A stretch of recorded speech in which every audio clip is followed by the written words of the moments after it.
chosen one, you did not find this message. This message was sent, and I want to tell you exactly why. There is something specific you have been doing, not loudly, not with announcement, not in a way that anyone around you has fully recognized, that I believe caused something extraordinary in the spirit. A pause, a stillness. Not the stillness of absence, but the kind that only comes when something is so rare, so unexpected, that even infinite awareness takes a moment to receive it. I want to be honest with you. I am not here to give you vague encouragement. I am here because what you have been doing in secret, the specific quality of how you have been carrying your season, is something that very few people sustain. The silence you have held when defending yourself would have been justified. The forward movement you maintained when every condition said stop. The way you kept your grip on something invisible while everything visible was uncertain. God has seen all of it. Every layer, every quiet act. Every moment it cost you something and you paid it anyway, without resentment, without retreat. And I hear the Spirit saying, what you did in that silence left him speechless, not with grand performance, with faithfulness in the dark. Stay with me, because what I am about to show you is going to change how you see what you have been through and what is already moving toward you because of it. Now, I want to ask you something before we go any further. When was the last time someone truly saw what you were carrying? Not the version you show in public, not the face you compose before you walk into a room, the real weight, the questions you hold in the quiet hours, the distance between who you are and who you are still becoming. Most people have not seen that. They see the surface. They see what you produce, not what it costs you. But God has seen all of it. Every piece, every layer. He saw the private version, the one that exists when no performance is required, when there is no audience, when it is just you and the weight of what you are carrying. That version. He has not looked away from it once. And I want you to understand something about the way he has been watching. He did not watch the way a judge watches.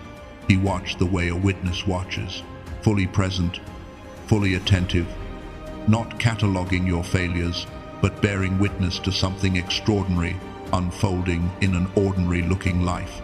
Every sacrifice that went unrecorded by the people around you, he recorded it. Every choice you made in a room where no one was watching, he was watching. Every night you held yourself together when the circumstances gave you every reason to fall apart, he was there. Every time you chose to keep going when stopping would have been so much easier, so much more forgivable, he saw the moment you made that choice. You have been seen, completely, thoroughly, without exception. And right now, before I go any further, I want you to know something. If you stay with me through this entire message, by the time we reach the end, you are going to understand exactly what it was that God witnessed in you that produced a response I believe you have never heard named before. You are going to receive a framework for reading your own life as testimony, not just endurance. And there is something I am going to speak over you at the very end of this, a declaration that I believe is the reason this message found you today. Do not leave before we get there. Now, let me show you what he has actually been watching. There are signs that appear in the life of a chosen one during a season of preparation. Most people misread them entirely. The world gives them the wrong names. And because they are mislabeled, the person carrying them begins to believe something is wrong with them, rather than something extraordinary being built in them. The first sign is a tiredness that sleep does not fix. You are not sick, your body is not failing, but there is an exhaustion that lives in your bones, not just your muscles. It is the weight of carrying something spiritually heavy in a physical body, and no amount of rest resolves it, because rest is not the solution. Completion is, and completion is coming. The second sign is emotional weather you cannot explain. Peace arrives without a reason, then sadness arrives right behind it. Then something that feels close to hope, and you do not know why. These are not mood swings. This is your spirit processing a transition that your mind has not yet caught up to.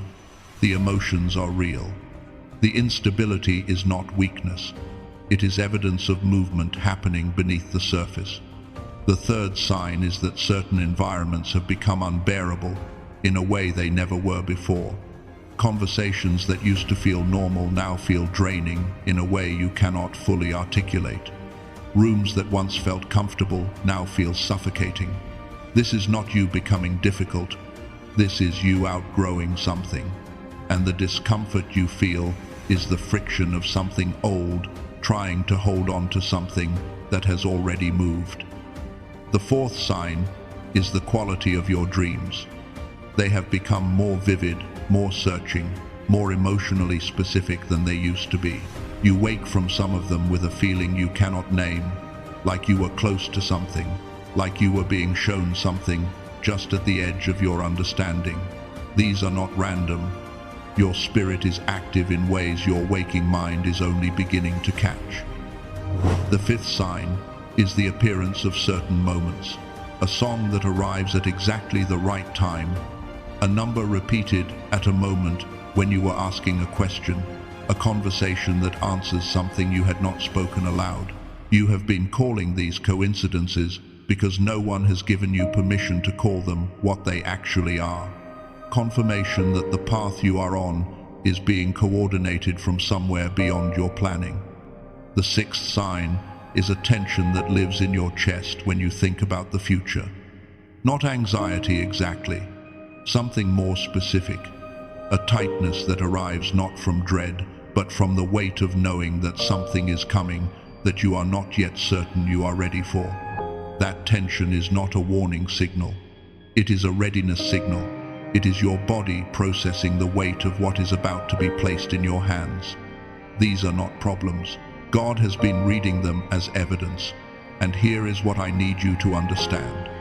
The same God who has been watching every one of these signs unfold in your life is the same God who placed David in a wilderness before a throne. Think about David for a moment. Anointed while young, chosen before anyone around him could see why. And then nothing. Not promotion, not platform, not the visible confirmation that the anointing was real. Instead, years in fields, years running from a king who had turned against him, years of faithfulness in places where faithfulness produced nothing visible. The people watching his life would have called it delay. They would have called it failure. They might have even called it divine abandonment. But God was watching something else entirely. He was watching the formation of someone who would eventually carry more weight than most people can imagine. And the formation required exactly the seasons that looked, from the outside, like nothing was happening. Your season has looked like nothing from the outside too.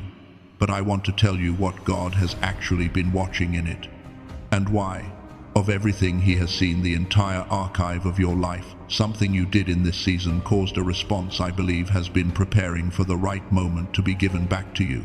Stay with me, because the part that changes everything comes next.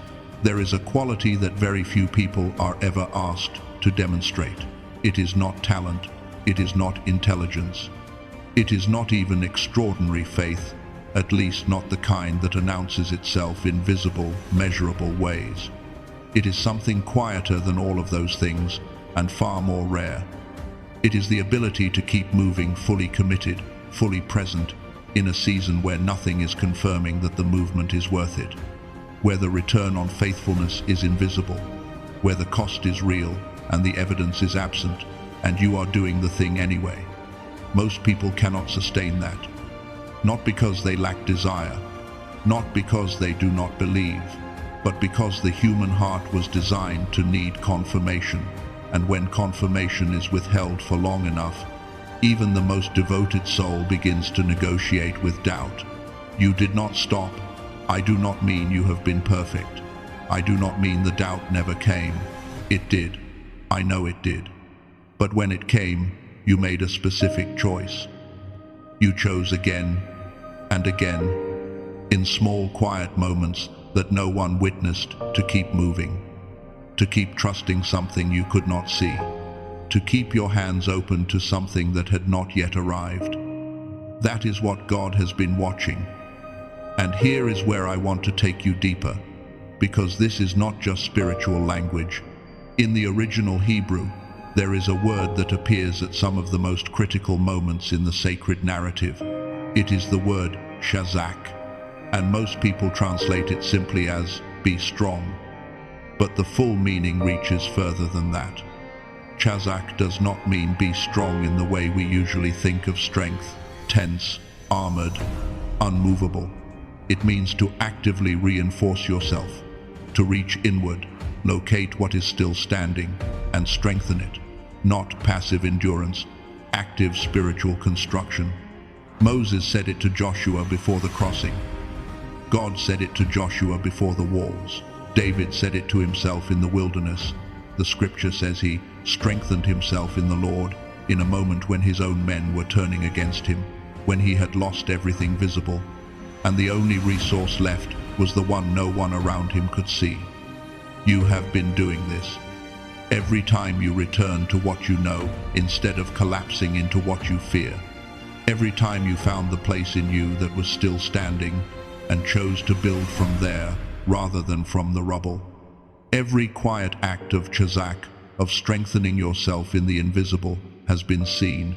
And here is what I want you to receive. What felt like isolation was actually incubation. What felt like delay was actually development. What felt like silence was actually strategy. What felt like being forgotten was actually being protected. What felt like the slow death of a dream was actually the careful burial of a seed that was never meant to bloom in public before it was ready. Every single thing you interpreted as loss was being metabolized into something you have, not yet been given the language to name. God was not absent in the silence. He was working in it. And what he was building in you, what you cooperated with, even when you could not see it.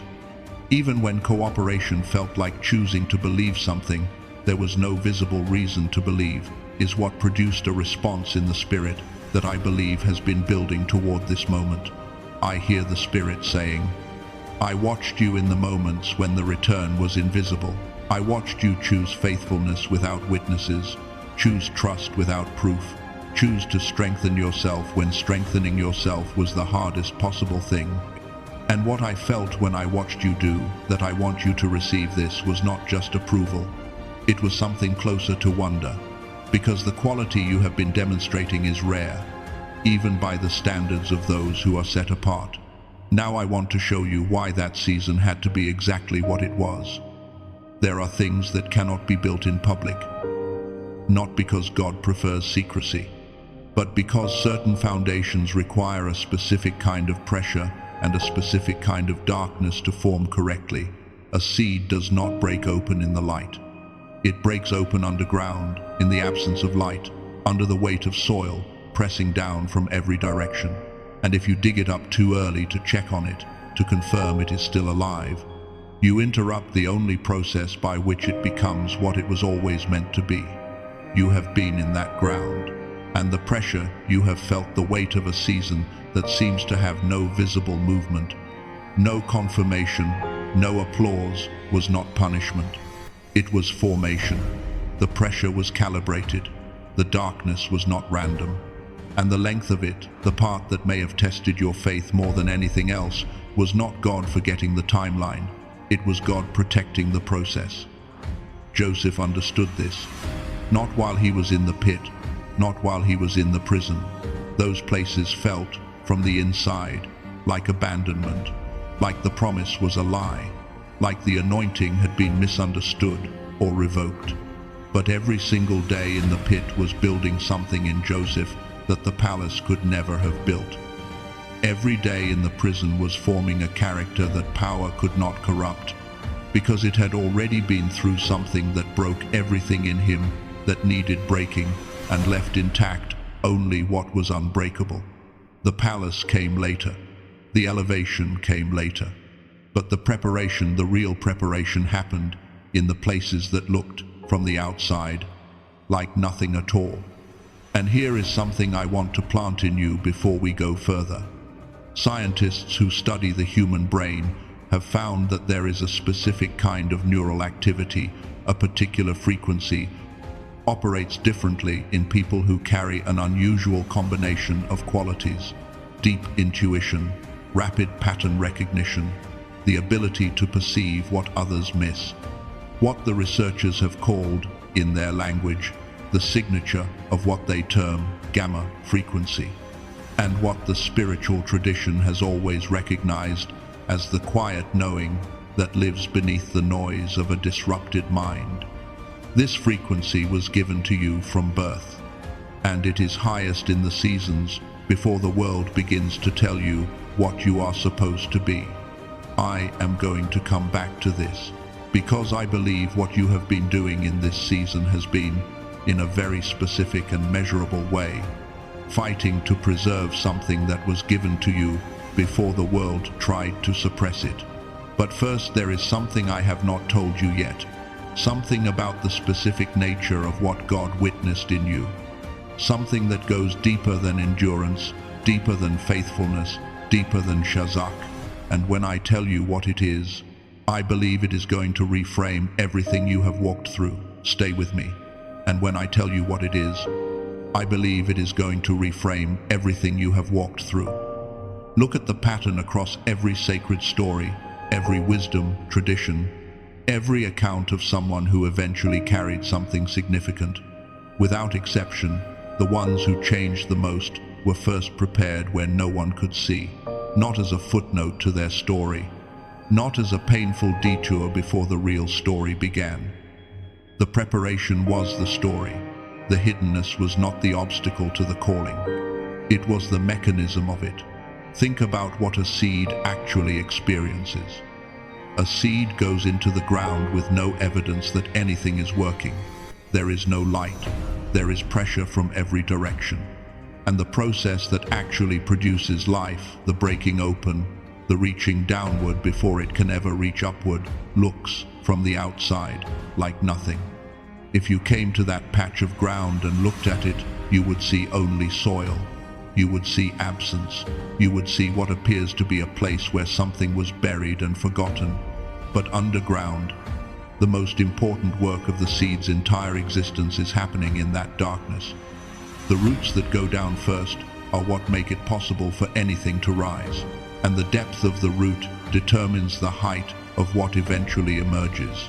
A tree that grows fast in shallow soil will not survive the first serious wind, but a tree that spent years building its foundation in the dark, in the unseen, in the place no one thought to look, that tree will still be standing when everything around it has been leveled. You have been building root, and here is what I want you to understand about the rarity of what you have been doing.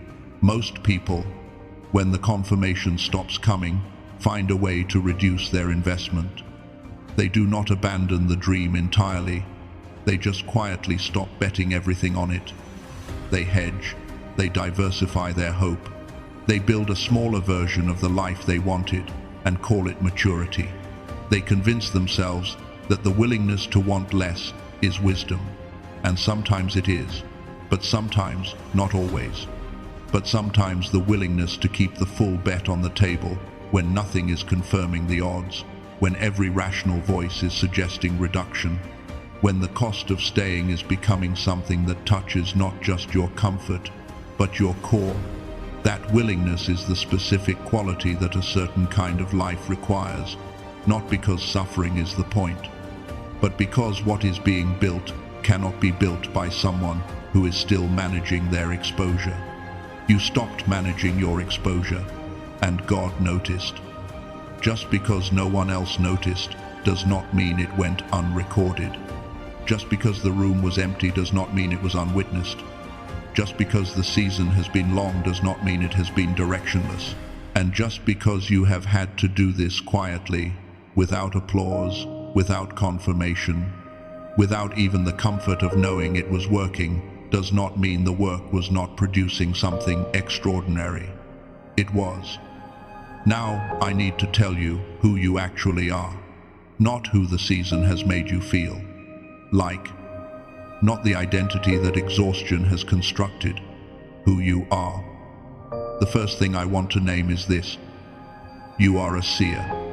And I do not mean that in an abstract, untouchable way. I mean it in the most practical sense possible. You perceive things before other people perceive them. You pick up on what is beneath the surface of conversations, relationships, situations. You have always done this, and the world has sometimes responded to that quality with discomfort, because not everyone is grateful to be around someone who sees what they are trying to hide. But that perception is not a burden, it is architecture. It is part of the specific design of who you are and what you are being sent to do. The second thing I want to name is that you are a spiritual warrior. And a warrior is not someone who has never been afraid. A warrior is someone who has been afraid and moved anyway, who has held ground under pressure that would dissolve other people entirely. You have done this, not because you are tougher than everyone around you, but because there is an authority being formed in you through every season of holding, and that authority, the kind that does not come from a title or a position or external validation, but from having been tested and having remained that authority, is what you are going to carry into everything that comes next. The third thing I want to name is that you are a wounded healer, and this is the one I want you to sit with for a moment. Every piece of pain you have walked through in this season, everything you have had to feel, everything you have had to process, everything that broke you open and forced you to find something new in the breaking, is not wasted. It is curriculum, not for you alone, for the people who are coming. The people who will sit across from you, or listen to your voice, or read your words, or simply be in your presence, and feel for the first time that someone understands what they have been carrying, because you have carried a version of it too. Your wound is not your weakness. It is your credential. Now, I want to address something that may be sitting in you right now, something that does not always get named, but that I believe is one of the most significant internal obstacles for the kind of person this message is for. There is a guilt that comes with growth, a specific kind of guilt that arrives when you realize you have outgrown certain people, certain places, certain versions of who you were. When you notice that environments that once felt like home now feel like cages. When the people you once poured into no longer seem to understand what you are carrying. When setting a boundary, even a gentle one, feels like betrayal. When your unavailability to the people who used to have unlimited access to you starts generating conflict, and part of you wonders if your growth is actually just selfishness wearing a spiritual costume. That guilt is heavy. I know it is. But I want to say something clearly. You are allowed to outgrow people. You are allowed to outgrow places. You are allowed to outgrow versions of yourself that no longer hold what you have become. You are allowed to protect what is being built in you. You are allowed to become someone that people from your past do not fully recognize. And you do not owe an apology, an explanation, or a justification for becoming who you were always intended to be. Distance is not rejection. Silence is not cruelty. Boundaries are not betrayal. And the fear, the other side of the guilt, the fear that what is coming might break you, might change you into someone you do not recognize, might expose the gap between who you are presenting as and who you actually feel like on the inside. That fear is not a warning. It is a sign of wisdom. The people who crashed under the weight of breakthrough had no fear because they had no awareness of the weight. Your healthy fear, your trembling before what is coming, is exactly what proves you are ready to carry it. Here is what I want you to do right now, wherever you are. In your mind, not with your body, not with paper, just in the space behind your thoughts. I want you to bring to the surface one thing that this season has cost you. One real thing. A relationship that shifted. A version of yourself you had to leave. A dream you held for a long time that went quiet.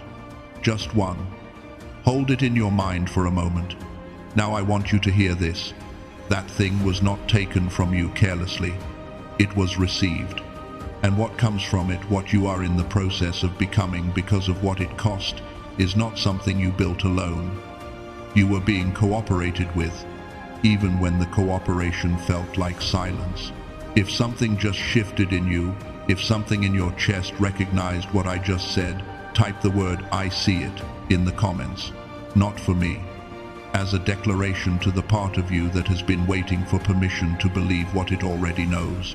Now, I need to tell you what comes before the end of this message. There is something I am going to speak over your life.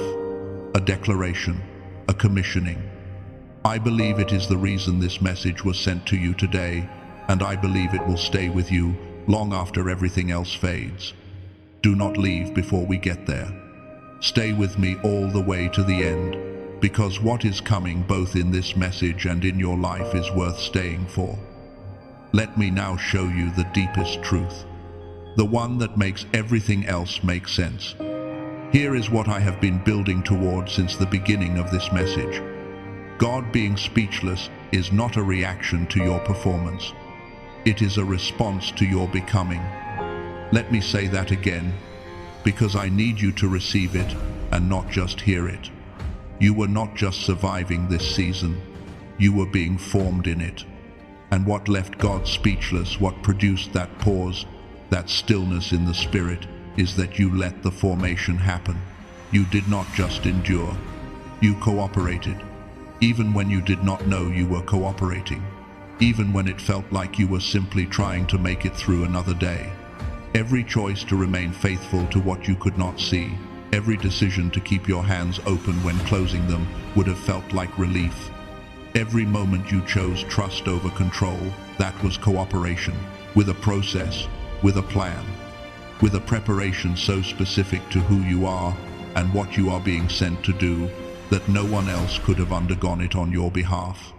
And now I want to show you all of it at once, because what I have been sharing with you, the witnessing, the cost, the rarity of what you have demonstrated was never three separate things. It was always one thing, seen from three different angles. You went in asking for rescue, and you are coming out carrying others. You went in needing validation, and you are coming out secure. You went in reactive, and you are coming out responsive. You went in loud, and you are coming out powerful. What felt like the slow erosion of everything you had built was actually the removal of everything that could not withstand what was coming. And what is left, what remains, after the stripping, after the silence, after the formation, is the version of you that was always underneath. Unbreakable, specific, ready. I hear the Spirit saying this, and I want you to receive every word of it. I was not silent because I was absent. I was silent because I was working. And what I was building in you, what I watched you cooperate with, even when you could not see it. Even when cooperation felt like choosing to believe something there was no visible reason to believe, is something I want you to carry into what comes next, with the full understanding of what it cost and what it means. You did not just survive what I allowed, you were transformed by it, and the transformation is not almost done, it is done. You are not the person who entered this season, and the person you have become is exactly who I needed you to be for what I have prepared for you to walk into. Now, I want to tell you who else you are.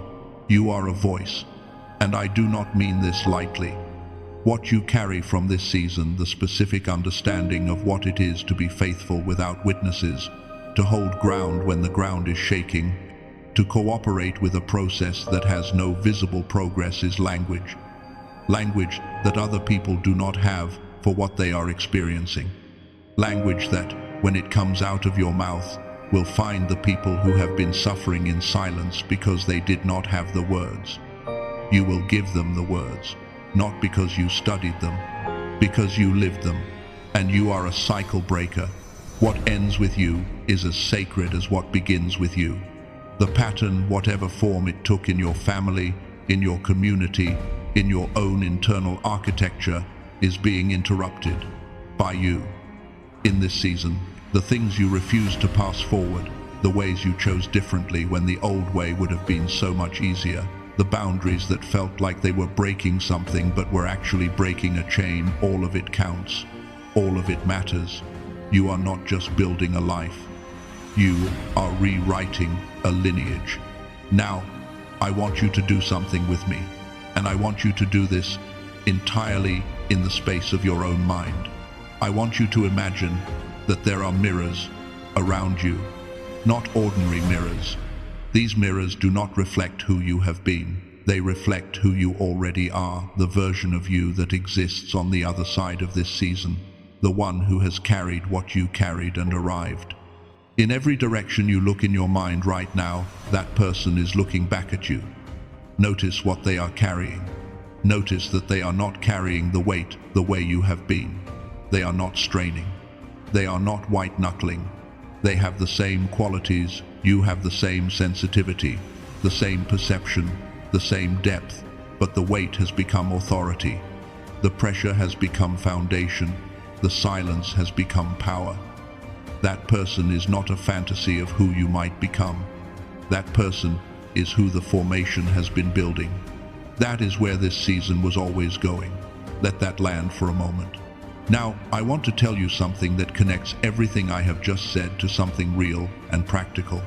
Because what I am about to share is not a detour from this message. It is one of the deepest expressions of it. There is a frequency that was given to every human being at birth. Scientists who have spent decades studying brain activity, researchers whose work has been documented in laboratories at some of the most credible institutions in the world, have found that in early childhood, the human brain operates in a state that produces something extraordinary. A particular neural pattern associated with rapid intuition, deep pattern recognition, the kind of knowing that arrives before the reasoning does. The scientists call it gamma frequency. And in early childhood, before the world begins to tell us who to be and how to think and what is and is not possible, that frequency is high, almost constant. Dr.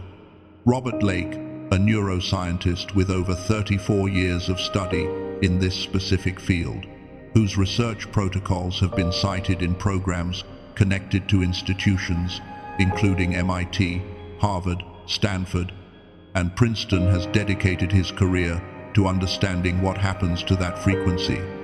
And what he found is this: it does not disappear, it goes quiet, suppressed, not by any single dramatic event, but by the cumulative weight of a world that was not built to sustain it, by education systems that reward compliance over creativity, by environments that reward performance over presence, by the constant low-level noise of a life lived at the surface. He calls it the decline effect. And he found that it begins in most people around the age of 7. Now, here is what I need you to understand, because this is where the science and the spiritual meet in a way I believe is not coincidental. The people who carry what you carry, the sensitivity, the perception, the depth of awareness, the capacity for faithfulness in the dark. Those people were born with gamma frequency that was stronger than average. That is not flattery. That is the architecture, which means that when the decline effect arrived, the loss was sharper. The gap between who you were as a child, the ease, the intuition, the sense that you were made for something, and who you became as the world pressed down, that gap was wider than what most people experience. That ache you have carried, that sense of a version of yourself that used to be closer, more alive, more certain of something you could not name, that is not imagination. That is the distance between your natural gamma and where it has been living. Now, a while ago in this message, I told you I would come back to something. I told you there was a frequency that was given to you from birth that the world has been suppressing. And I told you that what you have been doing in this season has been, in a very specific and measurable way, fighting to preserve it. Dr. Robert Lake spent years developing something that I believe exists at the intersection of what we have been talking about today. Not a method that requires years of practice, not a technology that costs thousands of dollars. He compressed everything he understood about reactivating gamma frequency, all 34 years of it, into a 7-minute audio track. He calls it the Genius Song. And the reason I call it that is because what it does is not create something new. It returns you to something that was always yours, the frequency that powered your most accurate intuitions, the knowing that arrived before the reasoning, the clarity that made certain seasons of your life feel almost effortless. That was not luck, that was gamma, and it can be reached again. I want to tell you about someone who came to this with the same skepticism you might be feeling right now. She was 38 years old. She had been through meditation, through spiritual retreats, through every method that promised to reconnect her to the part of herself that felt most alive. And none of it had produced the actual feeling she was looking for, not the theory of connection, but the actual experience of it. She told me that when she found this, she only tried it because she had run out of things to try. After 2 weeks, she described the change with a single word: synchronicities. Not that her life became suddenly easy, but that the universe seemed to begin communicating with her in a language she could understand. Moments of confirmation, moments of direction, a quality of knowing that she had last felt as a child and had quietly grieved the loss of.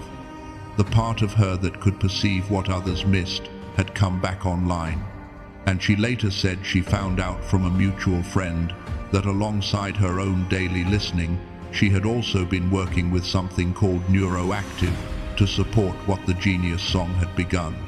She described it as the first time the inside of her life matched what the outside was supposed to look like. I share that not to tell you what to expect, but because I believe that what she experienced, the return of a capacity that felt permanently lost, is available to you. Now let me address what might be moving through your mind. If you have tried things before that did not deliver what they promised, I understand the hesitation. And I want to be honest with you. I am not going to tell you this will change your life, because I do not know your life. What I can tell you is that the mechanism behind the Genius Song is not the same as the methods you have already tried. Meditation, yoga, healing sounds, all of these ask your brain to change itself from the inside, which is slow and uncertain. Brain entrainment works differently. It introduces a frequency from the outside that the brain follows. It is called entrainment because the brain literally entrains, synchronizes to the pattern it is receiving. This is not theory. This is documented, measurable, repeatable in laboratory settings. It is a different mechanism entirely. And if the science sounds like too much to take in, let me offer you the simpler version. 34 years of research. 18,366 people who have used this. A complete money-back guarantee. No conditions, no time limit. The risk of trying it is, in the most literal financial sense, zero. The question is not whether it is safe to try. The question is whether you are ready to give the frequency you were born with a way back in. Now let me tell you about the practical reality. What Dr. Robert Lake built in the biofeedback laboratories that pioneered this research would cost you $300 an hour to access through professional therapy. The at-home equipment that replicates even a fraction of what the Genius Song delivers runs to $7,000. He has compressed it into a 7-minute audio track that you receive by digital delivery directly to your inbox. The original price is $49. And for the people watching this message specifically, he has made it available for $39. That price does not exist on Amazon. It does not exist on Spotify.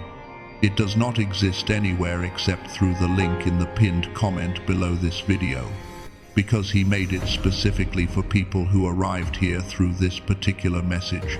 That is not marketing language. That is the structure of how this was made available. And when you access it, you receive 4 things alongside the Genius Song itself. You receive a track specifically designed for children called the Genius Child, for anyone in your life who you want to protect from the decline effect, before it takes full hold. You receive the original book that inspired one of the most widely known films about the power of thought, available nowhere for free, worth $20 on its own. You receive a guided visualization for the 4 areas of life where gamma frequency most directly changes outcomes. And you receive a practical summary of the 5 habits that the research identifies as most critical for sustaining what the genius song reactivates, all of it included. One more thing I need to say, because I care about you receiving the real thing. There are websites that have attempted to replicate the name Genius Song and sell audio that uses that name without the underlying technology. Those products are ordinary audio files. They do not contain the specific entrainment pattern that Dr. Robert Lake's research produced. They will not produce what the original produces. The only way to receive the actual Genius Song with the full technology, all 4 bonuses, and the money-back guarantee is through the link in the pinned comment below this video. Do not search for it anywhere else. Not on YouTube, not on Amazon, not on any platform. The link in the pinned comment is the only verified path to the original. If what I have shared today has found something in you that is ready, if something in the part of you that has been fighting to stay connected to what it knows has recognized what I am describing, the link is there. Investigate it only if you feel led. But do not let the hesitation that has cost you before cost you this. And if something just shifted in you, as I said, that if something in your spirit confirmed what your mind is still processing, type "I am ready" in the comments, not as a transaction, as a declaration over your own life. Seal it in the spirit. Before this message ends, gently press the like button, not for me, but so this message can reach someone else who has been faithful in the dark and does not yet know that God has been watching. Now, take a breath, because what I am about to speak over you is not a conclusion. It is a commissioning, and I believe it is the reason this was sent to you today.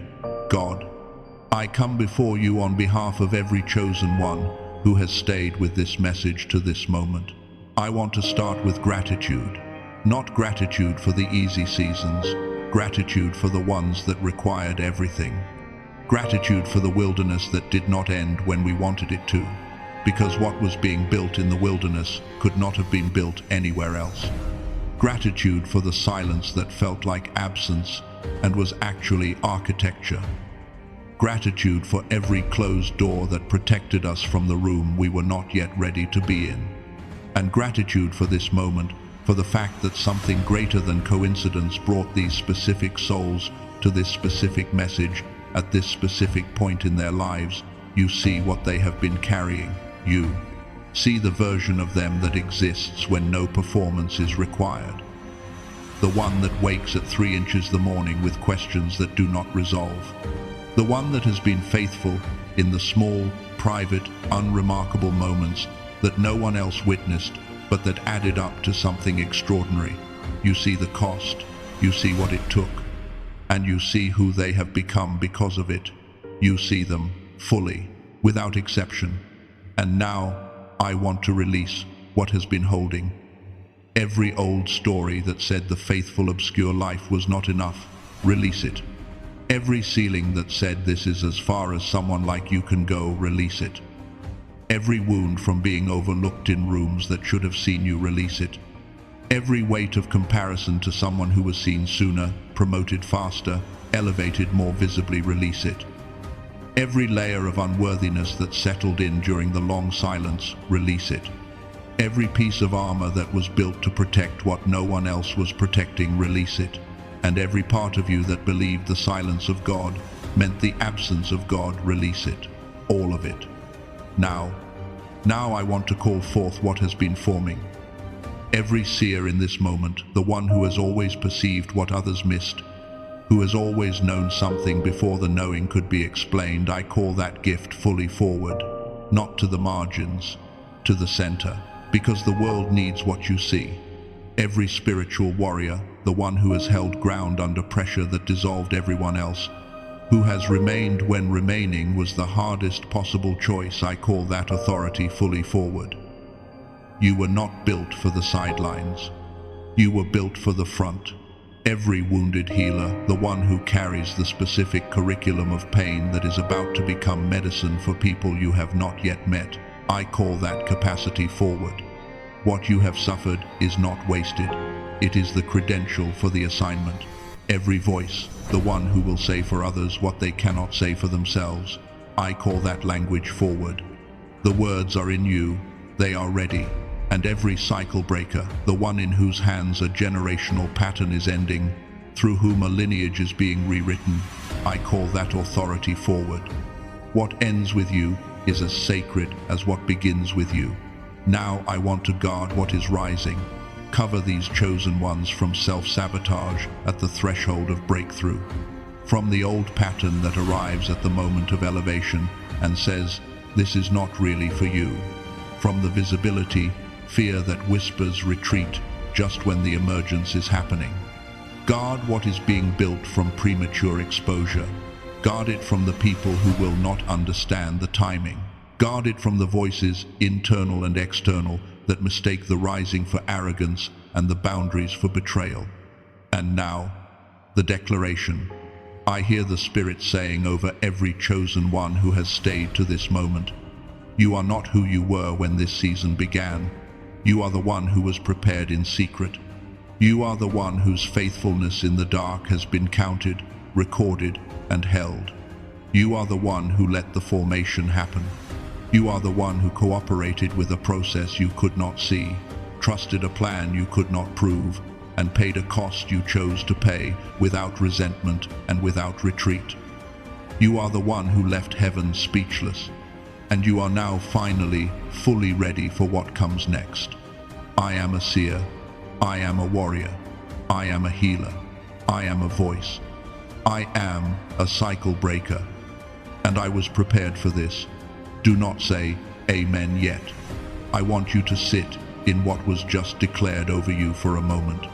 Let it move past your mind and reach the places where the doubt lived, the places where the unworthiness settled in. Let this find those places. You were seen, you were formed, you were prepared. And what you did, what you have been quietly, faithfully doing in this season, left God speechless. Not because you are perfect, because you are becoming exactly who you were always meant to be. It is done. It is sealed. We receive it. And something that has been waiting for you, the embrace of a destiny that was written before you understood the cost of it, is now open. Walk through it. And so it is. If you have a chosen one in your life, someone who has been carrying something heavy in silence, who has been faithful in a season that no one has seen, do not keep this message to yourself. Share it with them, not for the numbers, because they need to know that someone sees them. And if you want to keep walking this path, if you want to stay aligned with a community of chosen ones who are in this same season, this same formation, moving toward this same emergence, subscribe, not to a channel, to a frequency. Tell me in the comments, what is one thing you are releasing today? Type it. Let it be witnessed. Your words are not just text. They are declaration. You are seen. You are formed. You are ready. I will see you in the next message.